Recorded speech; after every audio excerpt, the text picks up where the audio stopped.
A'udzu billahi minasyaitonir rajim. Bismillahirrahmanirrahim. Assalamualaikum warahmatullahi wabarakatuh. Alhamdulillahi rabbil alamin wassalatu wassalamu ala asyrafil anbiya'i wal mursalin sayyidina wa habibina wa syafi'i qulubina wa maulana bil qasim Muhammad. Allahumma salli ala Muhammad wa ali Muhammad wa ala ahli baiti thayyibin tahirin wa ashabihi al-mayamin al-muntajabin. A'azamallahu ujurana wa ujurakum bihazihil musibah asyhada al-imam Ja'far as-Sadiq salamullah alaih. Malam hari ini saya mengucapkan rasa duka yang dalam atas wafatnya salah seorang tonggak sejarah dalam Islam, Al-Imam Ja'far as-Sadiq. Semoga curahan salam dan salawat tercurah untuk beliau. Seorang asal dari seluruh mazhab-mazhab yang ada.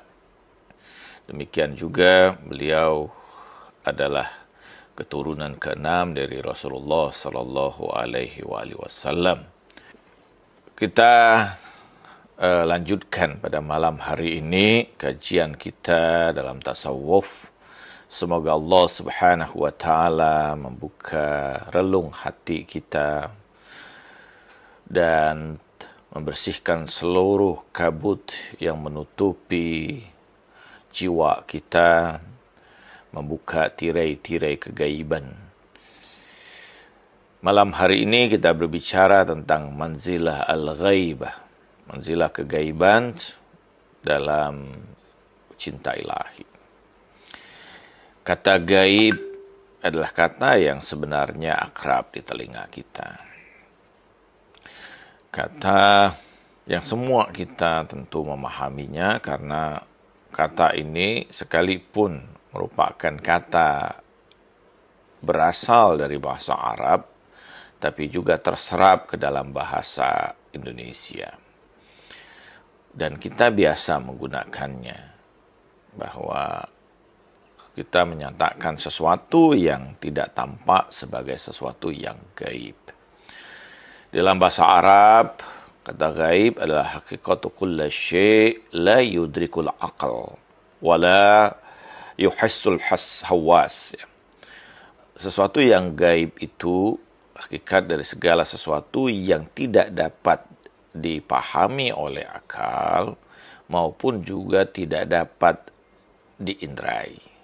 Jadi segala sesuatu yang tersembunyi dari indera kita dan akal kita, kita sebut sebagai hal yang gaib. Dan ini merupakan prinsip dasar dalam agama. Seluruh agama tentu mengimani hal yang gaib. Al-Quran menjelaskan yu'minuna bil ghaib. Mereka yang beriman pada hal yang gaib. Segala hal yang tidak tampak, tersembunyi, dibalik dari segala sesuatu ini, apakah dia dalam bentuk peristiwa, keadaan, atau makhluk, atau dia zat yang tidak terbatas, maka kita sebut sebagai hal yang gaib. Nah, kegaiban pada umumnya para ulama kalam membagi menjadi dua bagian. Ada gaibul mutlak, ada gaibul muqayyad. Ada gaib yang mutlak yang artinya bahwa betul-betul secara mutlak kita tidak mengetahuinya.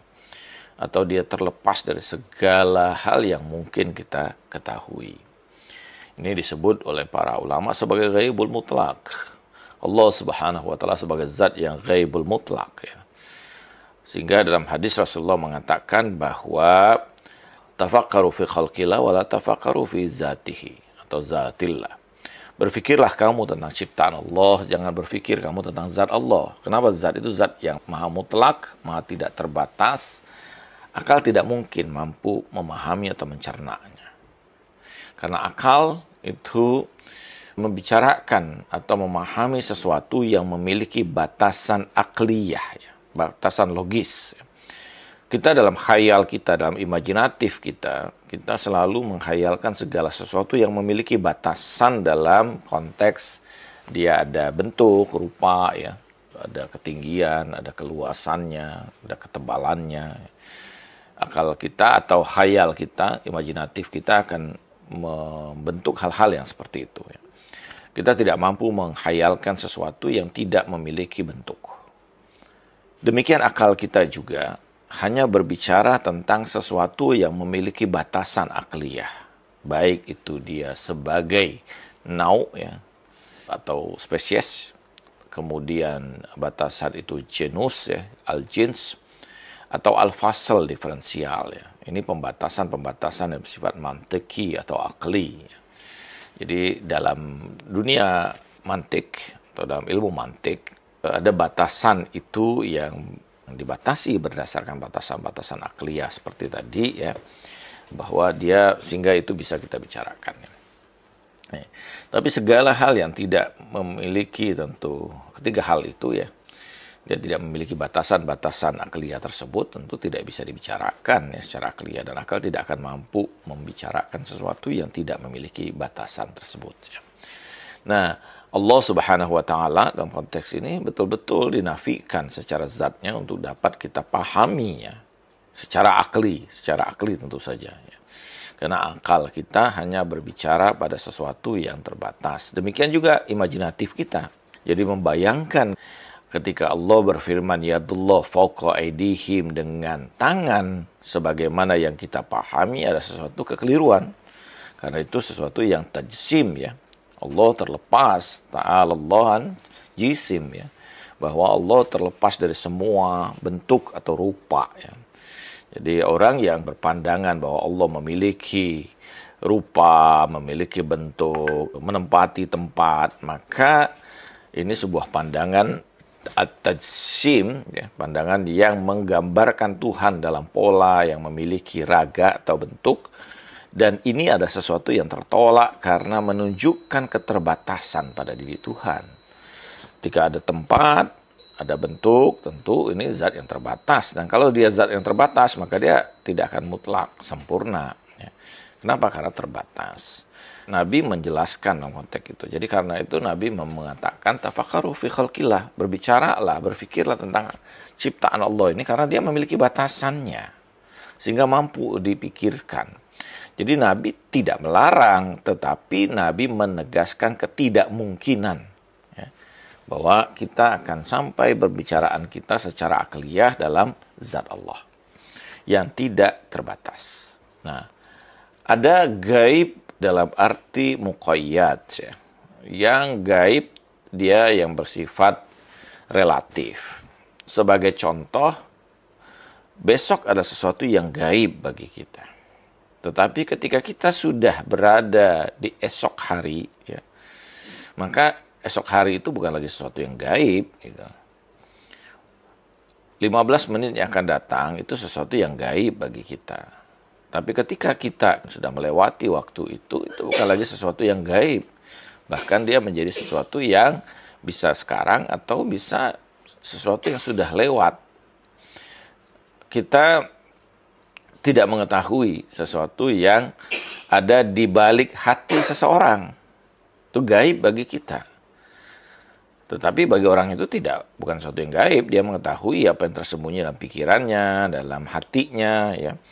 Dan hal-hal yang sifatnya gaib al-muqayyad ini, ya, ini bisa terjadi bahwa seseorang mampu melihat hal-hal yang gaib yang sifatnya relatif ini. Misalnya ketika batas hari atau batas waktu itu tersingkat di hadapan kita, maka kemarin tidak ada besok, semua tersaksikan. Jadi kalau Allah Subhanahu wa Ta'ala pada ilmunya, karena ilmu Allah itu tidak dibatasi oleh ruang dan waktu, maka tidak ada apapun yang tersembunyi dari diri Allah. Karena itu, nah ini seringkali kesalahan pembicaraan dalam konteks takdir manusia. Bahwa banyak orang berpikir bahwa karena Allah mengetahui segala sesuatu, maka segala sesuatu itu sudah Allah tetapkan terlebih dahulu. Tidak seperti itu. bahwa Allah mengetahui bahwa orang-orang itu akan memilih jalan A, jalan B, jalan C misalnya. Berdasarkan pilihan orang itu sendiri, bukan karena Allah memaksakan itu. Seandainya kita ini terbuka batas waktu antara hari ini dan besok, maka Anda akan mengetahui bahwa besok saya pakai baju apa. Apakah pengetahuan Anda tentang saya memakai baju tertentu besok itu adalah sesuatu yang memaksa saya untuk memakai baju itu? Tidak. Bahwa itu berdasarkan pilihan saya. Gitu. Jadi dalam konteks ini, pandangan yang bersifat jabariyah tentu tertolak. Ya. Pandangan bahwa manusia tidak punya ikhtiar, tidak punya pilihan, ya. Itu sesuatu yang tertolak. Karena melihat ilmu Allah mengetahui segala sesuatu. Walaupun ada yang berpandangan begini juga, ya, bahwa ini tentu dalam teologi dan kalam, bahwa kalau manusia itu memiliki pilihan, maka mungkin saja pilihan itu bertentangan dengan ilmu Allah. Itu satu pandangan yang keliru, mustahil. Kenapa? Ya, kalau sudah tidak ada zaman, tidak ada waktu di hadapan Allah, maka tentu dia tidak mungkin keliru gitu, atas pilihan orang tersebut. Ya. Jadi orang tidak bisa kemudian menipu Allah, bahwa dia berusaha menipu Allah. Allah tahu bahwa dia menipu Allah, dan apa yang akan dilakukan adalah muncul dari upaya dia untuk menipu Allah tersebut. Ya. Di dalam dunia tasawuf misalnya, pada tingkatan tertentu, pada tingkatan perjalanan ruhaniyah seorang, itu sampai pada maqam ghaibul ghuyub, ya, yang di situ Allah secara mutlak pada kedudukan kemutlakan ahadiyah, ketunggalan dirinya, yang mutlak, yang tidak ada yang mengetahui kecuali dirinya semata. Sebagian menyebut ini sebagai maqamul ima, ya. Kedudukan di mana Allah Subhanahu wa Ta'ala hanya mengetahui dalam dirinya sendiri. Sebagian memaknai ini adalah fi alam mil kanzan, ya. Dalam perbendaharaan, ketika Allah mengatakan kuntu kanzun makhfiyan, ya. Aku adalah perbendaharaan yang tersembunyi, gitu. Atau dalam sebagian mengatakan bahwa ini adalah maqamul isyarah, yaitu maqam isyarat, yang ketika Allah Subhanahu wa Ta'ala dalam Al-Quran mengisyaratkan kul huwa Allahu ahad, kata huwa di situ merupakan kata isyarat yang menunjukkan dia yang tidak terpahami, dia yang tersembunyi yang mutlak, ya. Jadi dalam dunia tasawuf, bahwa keadaan di mana Allah dalam kemutlakan ketunggalan dirinya yang tidak ada mengetahui apapun dan belum memanifestasikan dirinya, ini disebut sebagai maqam ghaibul ghuyub dalam proses secara ontologis. Nah, tetapi yang kita bicarakan dalam konteks pembicaraan kita saat ini bukan dalam mana yang seperti itu. Nah, saya ingin mengatakan kembali bahwa pada ghaibul muqayyad, kegaiban yang relatif itu sesuatu yang mungkin dipahami, diketahui, ya, pada orang-orang tertentu seperti para kekasih Allah. Allah lepaskan mereka, Allah buka hijab-hijab mereka sehingga dia mengetahui apa yang disembunyikan orang, ya, pengalaman peristiwa masa lalu orang tersebut dan sebagainya, atau sesuatu yang akan terjadi ke depan misalnya, ya. Atau Allah membukakan, bagaimana pada Rasulullah SAW seringkali terjadi di mana Allah membukakan tirai zaman dan waktu, tirai langit, sehingga Rasulullah menyaksikan peristiwa-peristiwa yang akan terjadi jauh pada yaumil hisab, yaumil qiyamah dan sebagainya, ya. Dan ini pada kegaiban yang bersifat relatif. Nah, pembicaraan kita dalam konteks manzilatul ghaib ini bukan dalam mana seperti itu, bahwa seseorang yang dia sibuk pada sesuatu dan sesuatu itu menarik konsentrasi dirinya, pikiran yang ada padanya, menyebabkan sesuatu itu menghilangkan kesadaran orang itu tentang selain dari sesuatu tersebut. Ketika Anda sedang sangat asyik misalnya bermain catur, maka fokus pikiran Anda hanya pada catur itu saja. Bidak-bidak catur yang Anda mainkan, setiap langkah yang muncul, Anda melupakan beragam hal dari diri Anda. Anda merupakan rasa lapar Anda merupakan rasa lelah Anda merupakan bahkan apa yang harus Anda lakukan di saat-saat itu. Anda melupakan hal-hal yang lain karena fokus Anda hanya terfokus pada permainan catur yang sedang Anda mainkan. Kenapa? Karena itu menarik pikiran Anda, menarik hati Anda, sehingga membuat Anda melupakan segala sesuatu. Segala sesuatu menjadi gaib pada saat itu dari diri Anda. Dalam proses kita, dalam proses ruhaniah kita, banyak hal yang kadang-kadang gaib dari kita ini.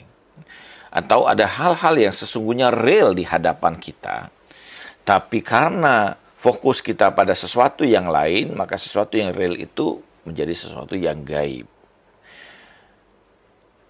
Allah menjelaskan bahwa surga maupun neraka atau beragam alam yang berada di balik alam material ini ada realitasnya, nyata.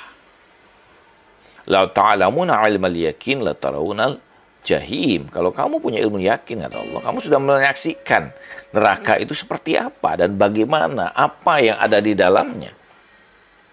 Allah jelaskan, bahkan menariknya, Allah menggunakan pola ayat yang menunjukkan bahwa peristiwa itu sudah terjadi. Walaqad zara'na jahannama katsiran minal jin wal ins. Maka, kata Allah, telah ada di jahanam itu banyak di antara manusia dan dari golongan jin. Bukan pada sesuatu yang akan terjadi pada masa yang akan datang. Dan ini peristiwa yang sesungguhnya realitas yang sudah ada di hadapan kita. Tetapi karena fokus pikiran kita hanya terhadap hal-hal yang bersifat material di hadapan kita, tentang beragam peristiwa, beragam hal-hal yang bersifat physically di hadapan kita, menyebabkan kesadaran kita itu terhadap realitas-realitas itu menjadi gaib. Atau realitas-realitas itu menjadi gaib di hadapan kita. Nah, kenapa? Karena fokus yang menarik pikiran atau hati kita. Dan Allah Subhanahu wa Ta'ala dalam surah Yusuf pada ayat ke-84, Allah Subhanahu wa Ta'ala menyebutkan, wa tawalla anhum wa qala ya asafa ala Yusuf wa biyaddat ainahu minal huzni fa huwa kazim. Dan Yakub berpaling dari mereka itu, dari anak-anaknya atau saudaranya Yusuf, seraya berkata, duhai berduka citaku terhadap Yusuf. Dan kedua matanya menjadi putih karena kesedihan yang luar biasa. Dan Yakub adalah orang yang mampu menahan amarahnya. Dan saudara-saudaranya itu berkata, qalu tallahi tafta'u tazkuru Yusufa hatta takuna haradan atau takuna minal halikin. Mereka berkata, demi Allah, senantiasa kamu mengingati Yusuf sehingga kamu mengidap penyakit yang berat atau termasuk orang yang binasa. Ayat ini mengisahkan bagaimana hati Yakub alaihissalam ini sangat terikat kepada putranya Yusuf alaihissalam. Sehingga ketika dia kehilangan Yusuf itu membuat dirinya itu menderita. Dan dia lupa akan derita atau keadaan yang justru menghancurkan dirinya. Matanya menjadi putih karena kesedihannya. Dan dia selalu pikirannya hanya tertuju kepada Yusuf alaihissalam. Dan bahkan itu membuat dirinya menjadi sakit luar biasa. Dan dia tidak peduli kepada semua itu. Kenapa? Karena hatinya selalu mengingat Yusuf. Ini keadaan di mana keadaan diri yang ada pada diri Yakub alaihissalam menjadi tidak lagi sesuatu yang diperhatikan oleh dirinya. Kenapa? Karena pikirannya hanya tertuju kepada putranya Yusuf alaihissalam. Bagaimana seorang yang kehilangan orang yang dia cintai, itu membuat dirinya ini dia tidak peduli dengan keadaan dirinya. Bahkan mereka bersedia untuk mengalami kematian sekalipun ketika seseorang yang paling dia cintai hilang dari dirinya. Kesadaran tentang dirinya menjadi gaib karena rasa cinta yang mengikat hatinya ini. Demikian juga pada surah Yusuf juga ayat ke-31, falamma sami'at bimakrihinna arsalat ilaihinna wa ataddat lahunna mutaka'an wa atat kulla wahidatin minhunna sikinan wa qalat ikhruj alaihinna falamma ra'aynahu akbarnah wa qata'na aydiyahunna wa qulna hasya lillahi ma hadza basyara in haza illa malakun karim. Maka tatkala Zulaikha itu mendengar cercaan perempuan-perempuan Mesir, diundanglah perempuan-perempuan itu dan disediakan bagi mereka itu tempat duduk, diberikan kepada mereka itu pisau masing-masing untuk memotong buah. Kemudian Zulaikha memerintahkan kepada Yusuf, keluarlah, tampakkan dirimu kepada mereka.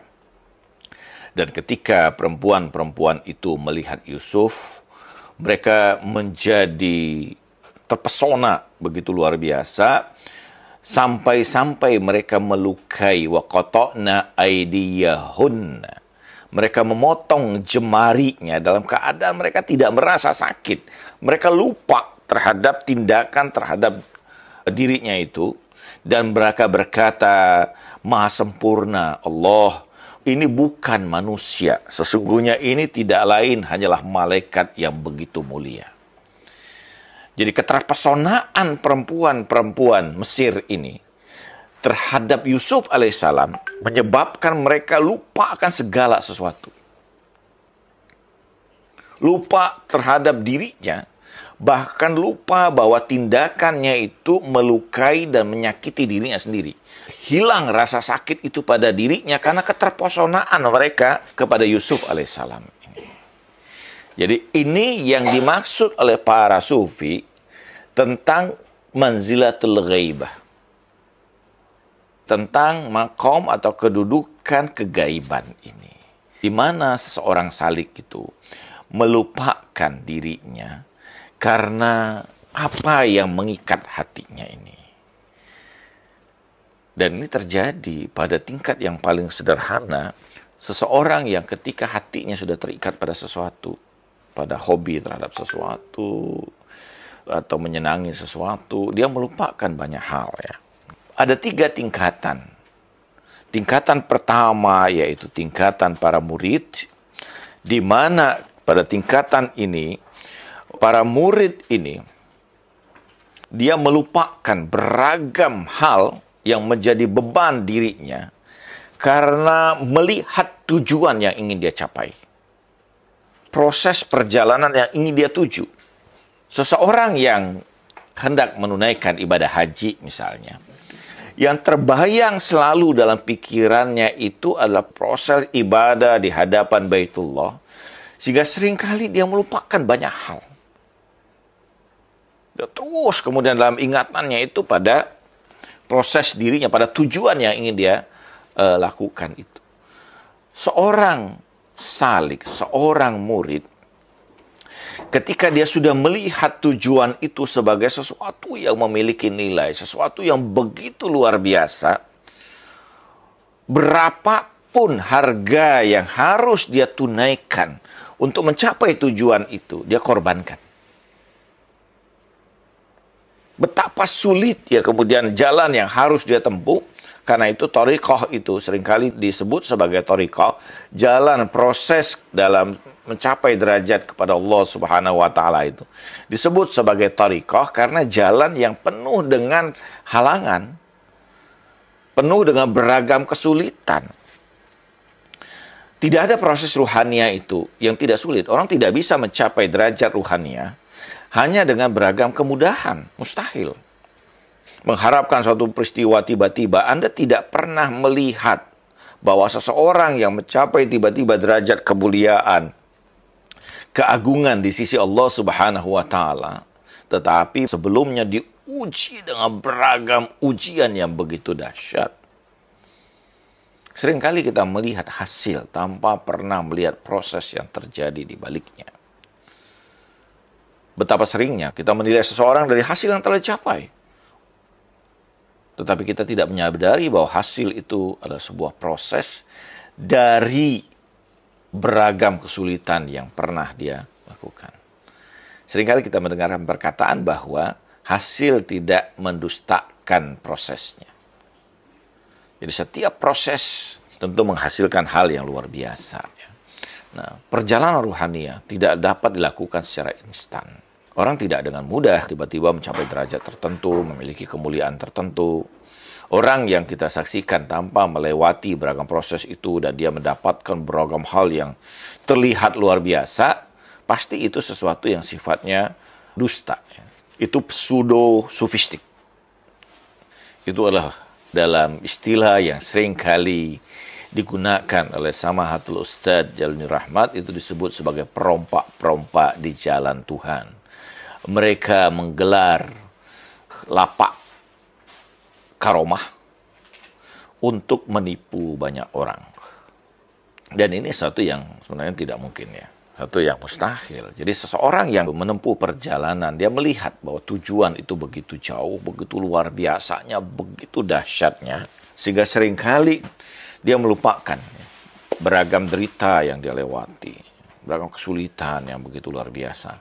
Seorang santri ketika dia melihat cerminan dirinya di masa yang akan datang adalah seorang kiai yang begitu dimuliakan, dihormati, diagungkan, memiliki keilmuan yang luar biasa, memiliki kesalehan yang begitu indah, maka tidur di tempat tidur yang sangat sempit dan sangat keras dan juga dengan keadaan yang sulit di pesantren yang harus dia lewati menjadi tidak bermakna bagi mereka. Karena mereka melihat masa depan mereka tidak seorang ulama yang mulia, yang tinggi derajatnya di sisi Allah Subhanahu wa taala dengan keilmuan yang luar biasa. Demikian seorang salik melihat proses yang dilakukan ini untuk mencapai tujuan yang mulia itu, sehingga beragam proses itu menjadi sesuatu yang tidak dia sadari. Orang lain yang melihat bahwa itu begitu beratnya, begitu sulitnya. Tetapi bagi mereka itu menjadi sebuah kenikmatan, keindahan. Setiap beban yang dia lakukan itu, setiap derita yang harus dia lewati, itu adalah sebuah keindahan. Dalam hadis misalnya, disebutkan bagaimana Sayyidah Fatimah Az-Zahra alaihassalam itu belum sembuh luka pada tubuh kekasihnya Ali bin Abi Thalib, sudah muncul luka yang baru. Adakah keluhan di situ? Bagi Ali bin Abi Thalib alaihissalam, setiap luka itu adalah keindahan. Karena kekasihnya Rasulullah SAW bersabda, satu tebasan pedang Ali ini lebih baik dari dunia dan seisinya. Karena itu tebasan berada di dalam jalan Allah Subhanahu wa taala.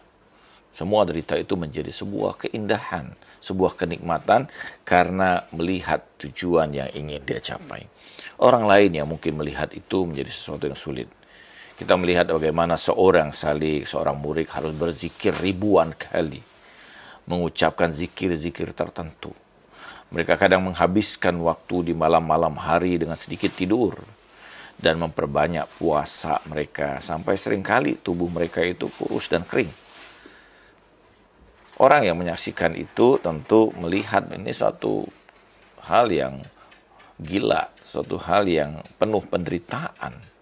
Tetapi bagi mereka yang mengalami segala derita itu menjadi tidak bermakna karena mereka melihat tenggelam dalam tujuan yang ingin mereka capai. Ini kegaiban dalam makna yang pertama. Kegaiban yang terjadi pada seorang murid atau seorang salik. Ya.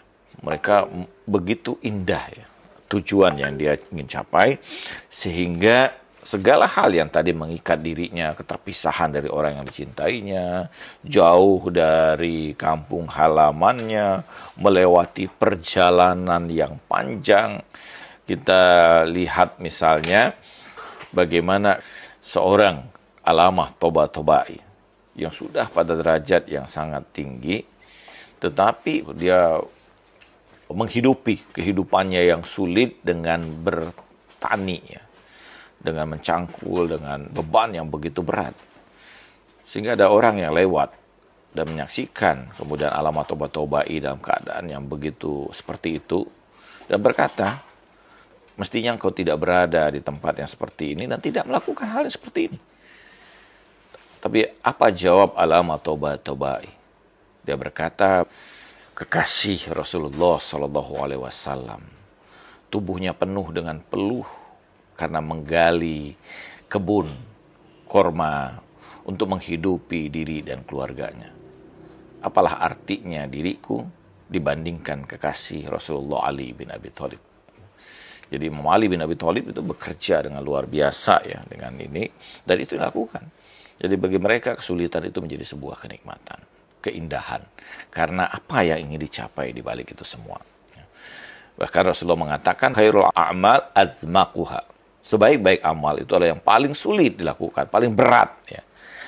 Tapi ketika seorang itu sudah mencintai pekerjaan itu atau apa yang dicapai dari pekerjaan itu, maka bagi mereka itu sesuatu yang indah.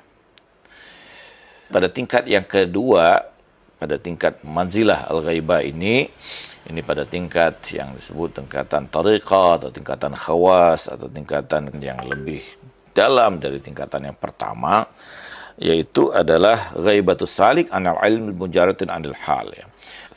Bagaimana salik itu, ilmu yang selama ini dia pelajari, ilmu yang dia gali, ilmu yang pemahaman-pemahaman yang dia dapatkan, itu tenggelam, sirna dalam kesadaran mukasyafahnya, kesadaran penyingkapan yang terjadi di balik proses ini.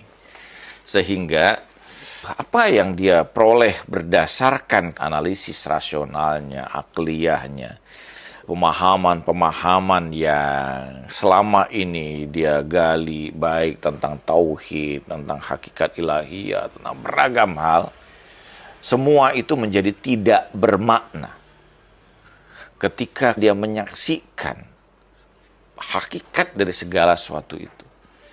Ketika dia tenggelam menyaksikan betapa haibah, keindahan ilahi, hakikat ilahi. Sehingga apa yang dia bicarakan, dia pahami menjadi tidak lagi bermakna. Jadi ada seorang salik, seorang sufi, seorang arif yang bertemu dengan seorang filosof. Ya. Arif itu bertanya, apa yang kau pelajari, apa yang kau pahami. Filosof itu berkata bahwa aku mengenali hakikat ilahi dengan beragam argumentasi bahwa dunia ini, alam semesta ini tidak mungkin tercipta dengan sendirinya. Bahwa di balik alam semesta ini ada hakikat zat wajibul wujud yang menghadirkan segala apa yang ada. Aku memberikan argumentasi, bukti yang tidak mungkin dibantah. Arif itu kemudian bertanya, apakah engkau berjumpa dengan pencipta itu? Apakah engkau menyaksikan dirinya? Engkau hanya membicarakan, kata Arif itu, bagaimana mungkin aku menyaksikan dirinya?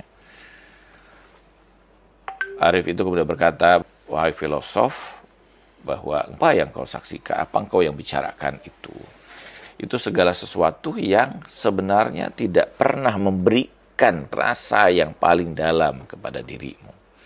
Engkau berbicara tentang matahari, tentang cahaya, tapi di balik tirai. Kalau engkau ingin melihat cahaya matahari yang sesungguhnya, makalah bukalah tirai yang menutupi jendela pada rumahmu. Dan di situ engkau akan saksikan matahari, hakikat matahari dan cahayanya yang sesungguhnya. Engkau akan bisa menyaksikan hakikat ilahi itu ketika engkau bersihkan seluruh kabut yang menyelimuti hatimu. Engkau tidak cukup hanya berbicara bahwa dia nun ada di sana, bahwa di balik alam ini ada dirinya. Tidak mungkin alam ini tercipta tanpa ada dia, dan dialah yang menciptakan alam semesta ini. Tapi engkau tidak mampu menyaksikan keberadaannya. Engkau tidak mampu merasakan kehadirannya. Itu hanya bisa dilakukan ketika seluruh hijab dan tirai itu terbuka pada dirimu. Jadi ketika seseorang itu tirai hatinya ini terbuka, tersingkap, maka segala ilmu yang ada pada dirinya ini menjadi tidak lagi bermakna.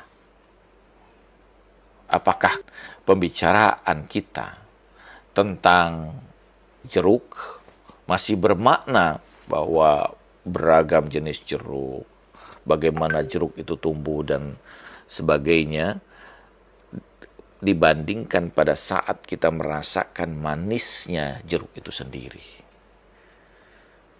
Maka pembicaraan yang ada itu kita belum bisa merasakan betul-betul kehadiran jeruk itu pada diri kita.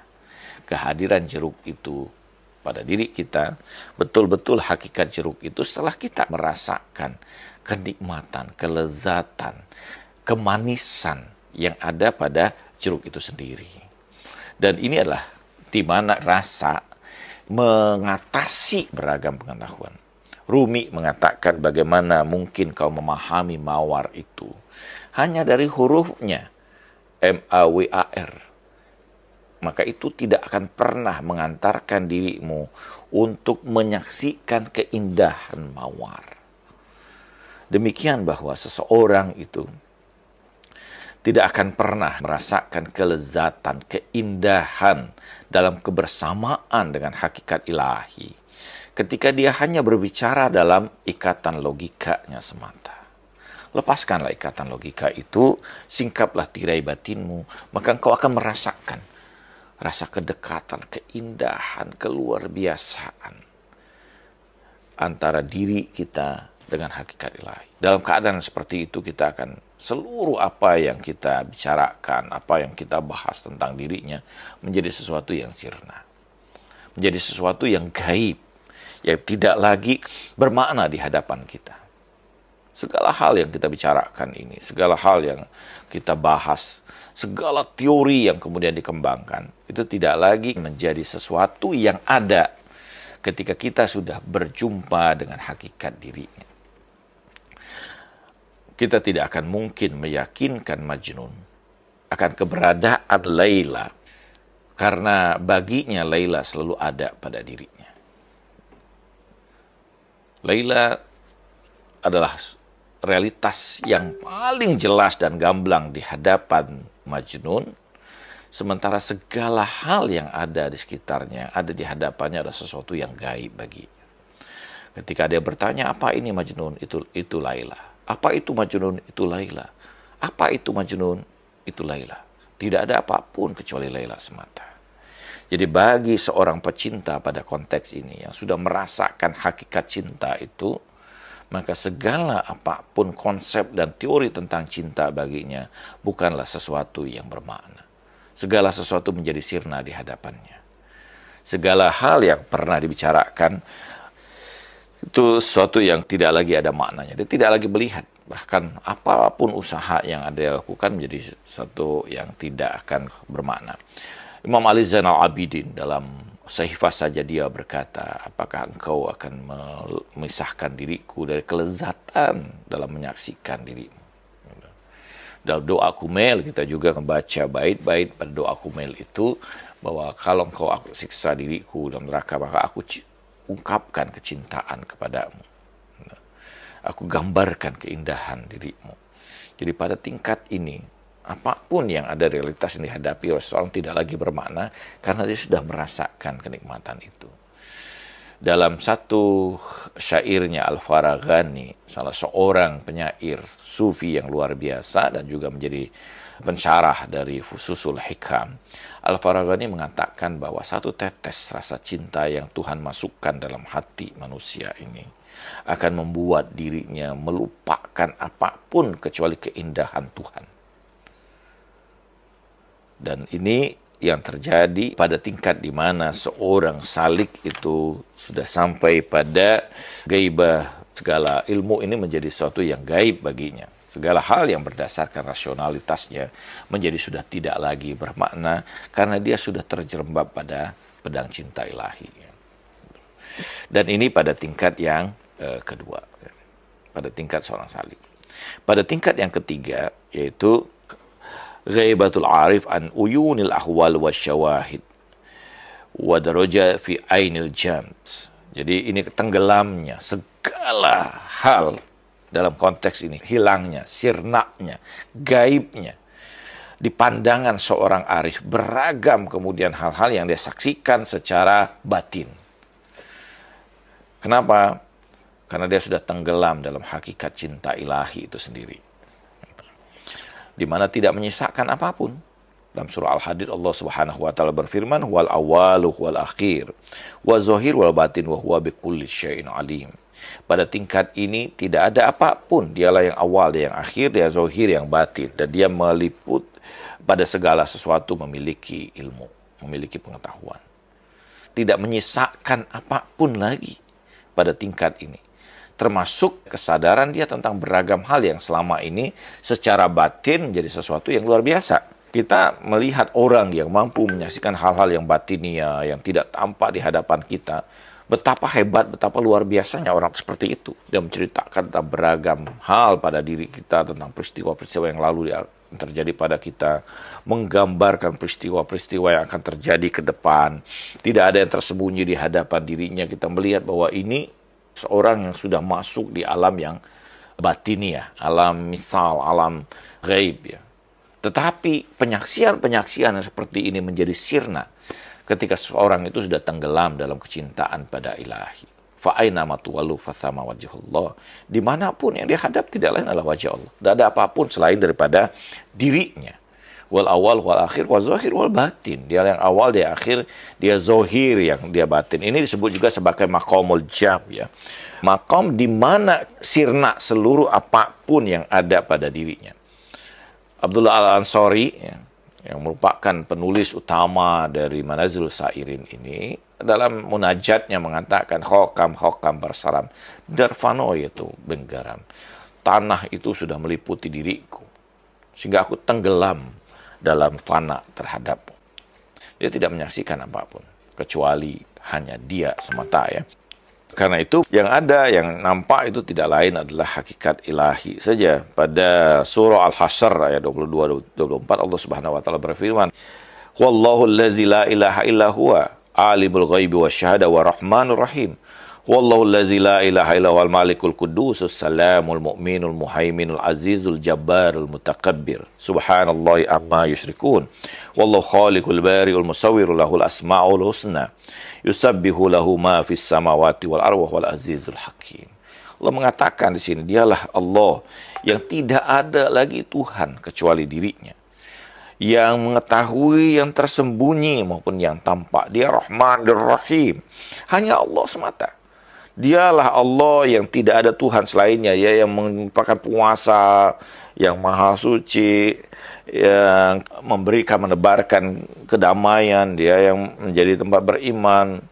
Dialah yang perkasa, yang sombong, maha suci Tuhan, yang tidak ada mensyirikatkan dirinya apapun, atau tidak ada sesuatu apapun yang mampu menjadi syirikat pada dirinya. Dialah pencipta, dialah yang membentukkan, dialah pemilik Asmaul Husna, dan seterusnya. Jadi Allah menggambarkan tentang segala sesuatu ini, tidak lain hanyalah dia semata.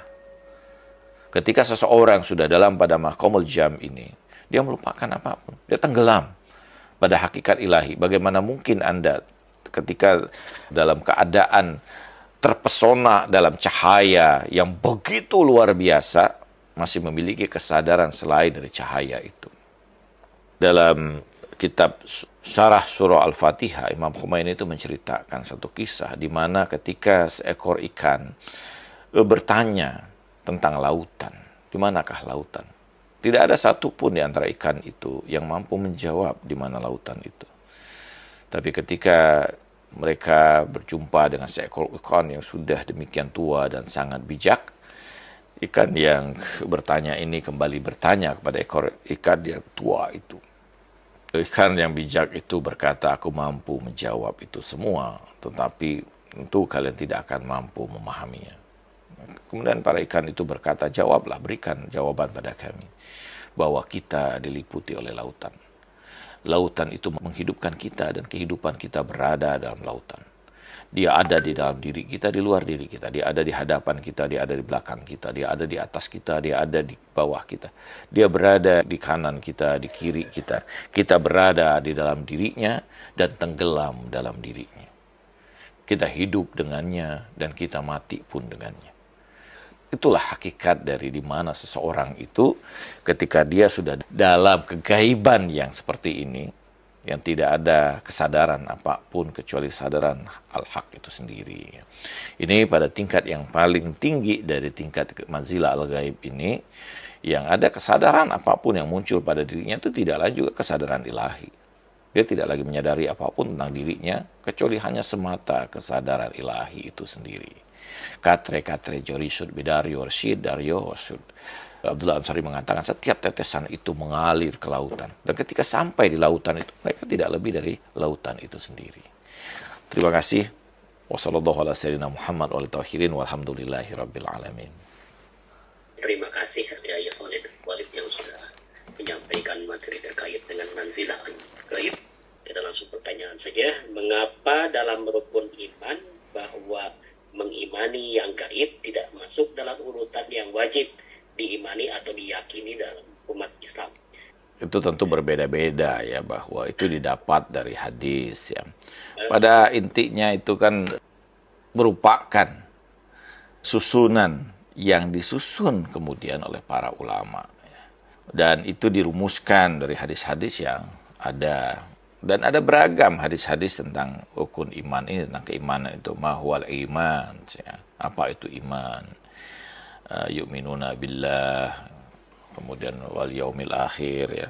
Ada yang menyebutkan itu ada 6, ada 5, ada 4, ada 3, ya. Beragam lah ya yang terkait dengan itu. Jadi susunan hierarkis itu sebenarnya disusun oleh para ulama ya, berdasarkan hadis-hadis yang terkait dengan hal tersebut. Sehingga dalam konteks ini rukun iman, rukun Islam itu adalah setiap mazhab kadang-kadang berbeda satu dengan yang lainnya. Tapi kalau kita melihat di dalam Al-Quran sendiri misalnya, di antara hal yang paling mendasar tentu saja keimanan kepada Allah dan hari akhir, yu'minuna billah wal yaumil akhir. Dua keimanan ini adalah keimanan yang tidak mungkin kemudian. Dan seluruh bagian itu sebenarnya adalah bagian turunan dari dua keimanan ini. Kedua-duanya merupakan kegaiban. Karena itu misalnya sebagian tidak masukkan iman kepada kegaiban ini menjadi rukun iman, karena sebagian besar dari rukun iman itu adalah keimanan atas dasar kegaiban. Keimanan kepada Allah tentu saja adalah keimanan yang tidak bisa disaksikan, tidak bisa dicerna oleh akal, ya. Tapi keimanan itu walaupun tentu didasarkan pada pembuktian rasional, ya. Tetapi hakikat dari objek keimanan itu sendiri adalah gaib. Demikian juga misalnya tentang hari kiamatnya, yaumil akhir. Itu kan kita betul bisa membuktikan berdasarkan argumentasi rasional akan adanya tentang kehidupan berikutnya. Tetapi bahwa bagaimana kehidupan berikutnya itu terjadi, seperti apa dan bagaimana, itu juga yang gaib. Atau orang misalnya mengimani tentang malaikat, ya. Malaikat-malaikat Allah itu sesuatu yang gaib, ya. Atau mengimani tentang rukun iman tentang munkar dan nakir, misalnya, ya. Itu juga sesuatu yang malaikat bagian dari yang gaib tentang kehidupan di alam kubur, ya. Jadi ini otomatis misalnya ketika berbicara tentang konsep keimanan ini, itu merupakan juga atau bagian besar atas dasar beriman kepada yang gaib.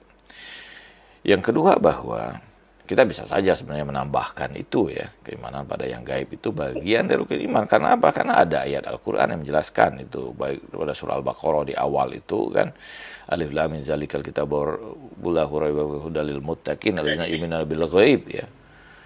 Bahwa orang yang bertakwa, ya, yang bisa mendapatkan petunjuk itu diantaranya adalah orang yang beriman pada yang gaib. Dan sebagian besar Al-Quran itu berbicara tentang hal yang gaib, ya. Baik gaib zamani, ya, maupun gaib zati, ya.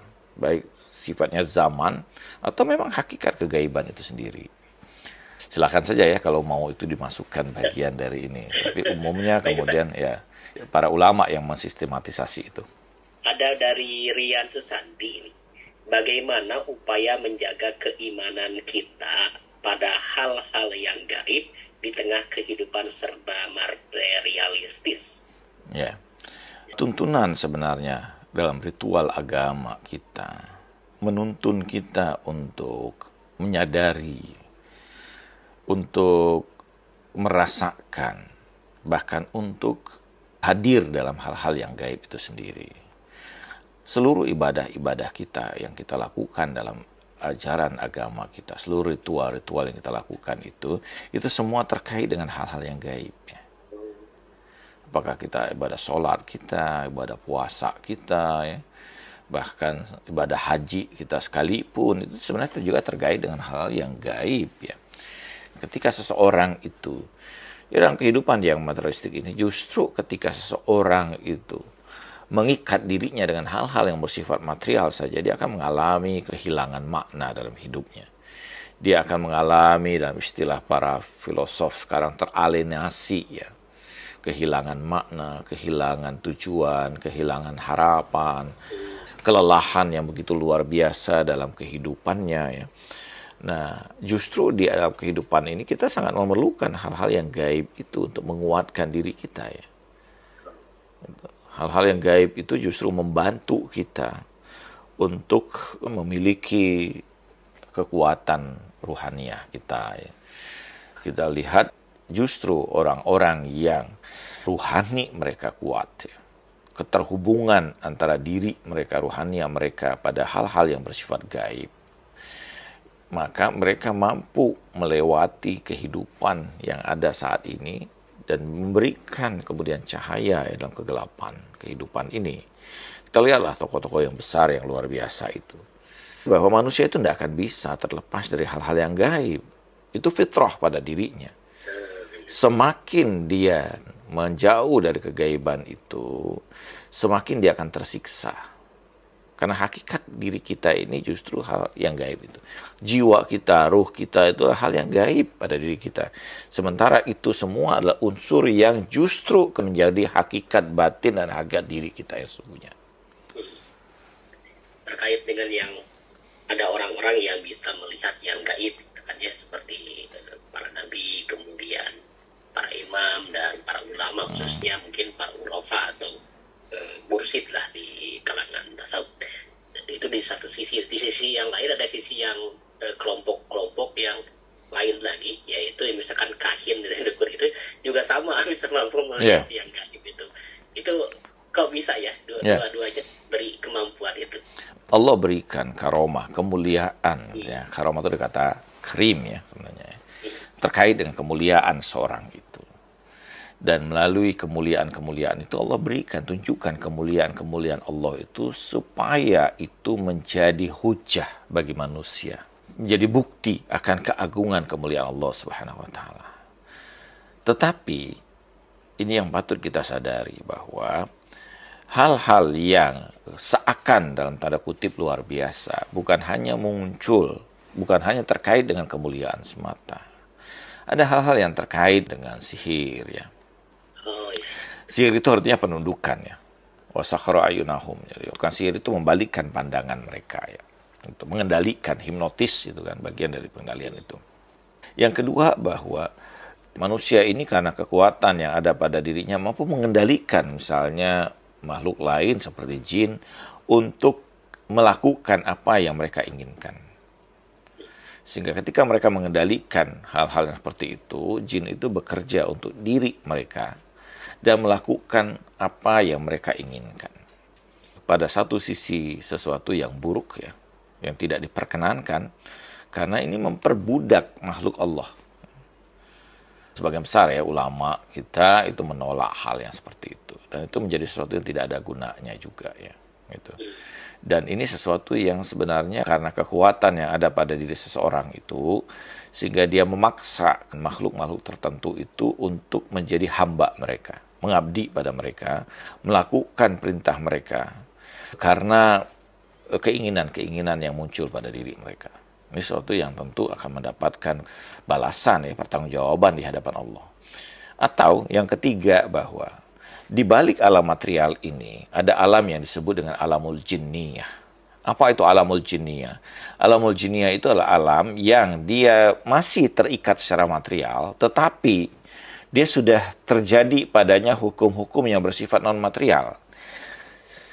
Sama seperti apa yang ada pada jin, ya, walaupun bukan alamnya jin, tapi ini alam di balik alam material ini. Dia disebut sebagai alamul jinniyah, kata Ibnu Arabi, karena hukum-hukum yang ada dan bekerja padanya mirip dengan keadaan para jin itu. Nah, bagaimana mencapai ini? Sangat mudah. dalam pernyataan Ibnu Arabi bahwa setiap orang yang mampu mengerahkan potensi batiniahnya, merendahkan ikatan materi yang ada pada dirinya, maka dia akan masuk ke alam jinia ini. Sehingga dia bisa mengetahui hal-hal yang terjadi sebelumnya, atau bisa saja misalnya hal-hal yang akan datang pada alamul jinia. Tetapi ini sesuatu yang buruk. Para penempuh perjalanan ruhani meninggalkan hal ini. Kenapa? Karena ini masih terkait dengan hal yang bersifat material dan membahayakan bagi proses ruhania. Karena proses ruhania itu adalah perjalanan menuju Allah, bukan untuk menghadirkan hal-hal yang bersifat kesaktian. Karena hal-hal yang seperti itu justru merusak batin dan merusak ruhani seseorang dan memalingkan orang itu dari perjalanan ruhaniahnya menuju Allah Subhanahu wa taala. Karena itu, para arif yang sesungguhnya tidak akan mengobral kesaktian-kesaktian yang ada pada diri mereka, bahwa karomah-karomah itu hanya ada dan berlaku ketika memang keadaan menuntut hal itu terjadi pada diri mereka. Dan justru mereka menghindari hal-hal yang seperti itu. Semakin tinggi derajat seseorang di hadapan Allah, semakin dia mempersembahkan dirinya untuk Allah. Karena hari ini tanggal 25 Syawal ya, haul dari Imam Ja'far As-Shadiq, atau kita sebut juga sebagai syahadah. Barangkali ada uswatun hasanah yang bisa kita petik dari beliau. Yang pertama, bahwa ini adalah manusia yang utama, yang manusia yang sangat besar sebagai ahlul bait Rasulullah Shallallahu Alaihi Wasallam, dan dia merupakan sisi Rasulullah yang keenam. Ada 40.000 muridnya. Pada saat itu dia merupakan pendiri madrasah paling awal dalam sejarah Islam, dan seluruh mazhab-mazhab Islam ini yang hadir itu berkat keilmuan yang ada pada diri Imam Ja'far As-Shadiq alaihissalam. Beliau dikuburkan di Baqi ya, di Madinah. Ayahnya juga di situ, kakeknya Imam Ali Zainal Abidin, kakeknya Imam Hasan Al-Mujtaba, dalam 4 kubur yang utama dari Ahlul Bait dari Rasulullah Sallallahu Alaihi Wasallam. Ya. Ada banyak tentu saja perkataan-perkataan yang utama ya dari Imam Ja'far As-Shadiq ini. Di antaranya misalnya Imam mengatakan, menjadi nasihat bagi kita, khairul akh la yukallifu akhuhu. Sebaik-baik saudara adalah mereka yang tidak membebani saudaranya. Ini satu hal yang mungkin cukup menarik. Imam Ja'far menyebutkan satu hal yang sederhana, bahwa sebaik-baik saudara itu adalah saudara yang tidak pernah membebani saudaranya itu, atau menjadi beban bagi saudaranya. Suatu saat ada sekelompok orang yang melakukan perjalanan haji, dan Imam Ja'far As-Shadiq menyaksikan bahwa di antara dalam kafilah ini ada seorang pemuda yang pekerjaannya membaca Al-Quran. Di dalam khalifah itu mereka menyebutnya dia adalah orang yang paling soleh. Imam bertanya, terus pekerjaannya apa?